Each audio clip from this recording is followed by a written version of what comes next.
Essa torcida é conhecida por demonstrar uma paixão intensa pelo futebol, mas também por destilar diversos tipos de preconceitos com seus rivais, principalmente o racial. Mas o que eles mal sabem é que suas atitudes e ignorância dão munição para um povo que comete o mesmo tipo de delito contra a sua própria gente. No vídeo de hoje vamos investigar da onde vem o preconceito dos argentinos e como esse tipo de atitude prejudica o progresso do seu próprio povo. Virou corriqueiro e infelizmente até normal. Em jogos da Libertadores ou da Sul-Americana, nos deparamos com torcidas argentinas disparando gestos, ofensas e até cânticos racistas em relação às outras torcidas, principalmente para com as brasileiras. Mas por que o preconceito racial na Argentina é tão normalizado e existe uma dificuldade enorme em combatê-lo por lá? Bom, para isso vamos precisar voltar no tempo. Como todos os países da América Latina, a Argentina é um país colonizado. E como todo país colonizado, tiveram uma boa parte dos seus povos originários dizimados. E claro, escravizados africanos foram levados para lá. Historicamente, é verdade que a porcentagem da população negra na Argentina tem sido muito menor do que em outras nações latino-americanas. No entanto, no período colonial era muito diferente. Há cerca de 200 anos, em Buenos Aires, os negros representavam mais de 20% da população. Em alguns lugares, onde os negros escravizados trazidos da África eram fundamentais para as economias locais, esse número era até maior. E bom, o tempo passou e a escravidão foi abolida oficialmente na Argentina em 1853, 35 anos antes do Brasil, hein? Mas por que então não vemos negros na seleção argentina? Onde foi parar a população afro-argentina? Existem alguns fatores. As epidemias e as guerras levaram boa parte dos homens negros, que eram enviados às frentes do combate como buchas de canhão. Bucha de canhão é um termo pejorativo usado para se referir a combatentes que são vistos ou tratados pelo governo como descartáveis. Era basicamente quem ficava na linha de frente dos combates. Além de que, no final do século XIX, começo do século XX, iniciou-se um projeto de embranquecimento da população argentina, com o intuito de ter uma população com traços mais, digamos, europeu.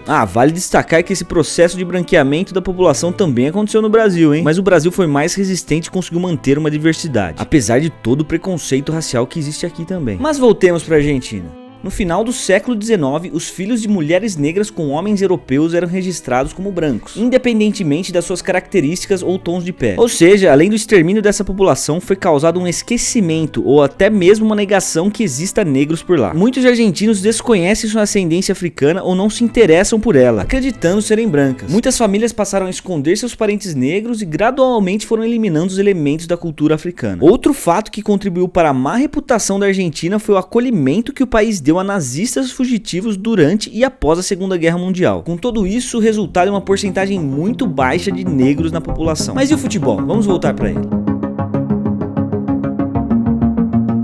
Devido a todo esse histórico, o preconceito racial permeia nas arquibancadas argentinas. E não só nelas, é também reproduzido pelos jogadores. Após a conquista da Copa América, Enzo Fernandes, volante do Chelsea da seleção argentina, fez uma live onde os jogadores estavam cantando a seguinte música: eles jogam pela França, mas são de Angola. Que bom que eles vão correr. Se relacionam com transexuais, a mãe deles é nigeriana, o pai deles cambojano, mas no passaporte francês. Além de racista e transfóbica, a música tem conotação xenofóbica, por tirarem onda com a descendência africana de muitos jogadores franceses. Esses que durante a Eurocopa fizeram uma grande campanha contra a extrema-direita europeia, que andam de mãos dadas com esse tipo de comportamento dos argentinos. O Partido Frente Nacional, que abriga nomes como Marine Le Pen, uma das grandes expoentes mundiais dessa ala, tem sua origem em uma ordem que continha ex-soldados nazistas e ex-membros de uma organização terrorista que realizava ataques para impedir a independência da Argélia do domínio colonial francês. Os valores dessa plataforma atravessaram gerações, tornando-se hoje um partido totalmente anti-imigração. Se a população argentina pensa que o povo argentino não sofre nenhum preconceito na Europa, eles estão muito enganados.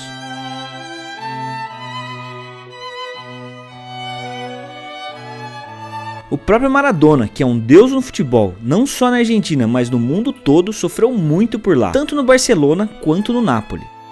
O Barcelona foi o primeiro clube europeu da carreira de Maradona, e apesar de ter bons números por lá, foram apenas 2 anos, com uma despedida pra lá de polêmica. Logo no início da segunda temporada, em um jogo contra o Athletic Bilbao, Maradona sofreu uma entrada criminosa de Goicoechea, que era conhecido como o açougueiro de Bilbao, resultando em uma fratura no tornozelo esquerdo, ficando afastado dos gramados por mais de 100 dias. Quando voltou a jogar, Barcelona e Bilbao se enfrentaram na Copa do Rei, e o Barcelona perdeu por 1-0. Mas tomado pelo espírito da vingança, Maradona perdeu a cabeça, quis se vingar de Goicoechea e acabou causando causando uma briga generalizada entre os jogadores. E Diego, que já não tinha um bom relacionamento com a diretoria do Barcelona, saiu de lá sofrendo diversos ataques, inclusive da mídia, que o pintou como latino encrenqueiro, sujo. De lá foi negociado com o Napoli, onde construiu uma linda história, mas apesar disso, não escapou de ataques. Uma vez disse: eu joguei 7 anos no Napoli e também sofri cânticos racistas de algumas torcidas. Outro argentino que sofreu preconceito racial na Europa recentemente foi o lateral esquerdo do Sevilha e da Argentina, Acunha, que inclusive estava na conquista da Copa América e no ônibus onde os argentinos insultaram os franceses. Foi uma partida entre o Getafe e Sevilha e o árbitro reportou que teve que paralisar o jogo por conta de ofensas raciais direcionadas ao lateral, onde a torcida do Getafe dizia: Acunha macaco, Acunha vem do macaco.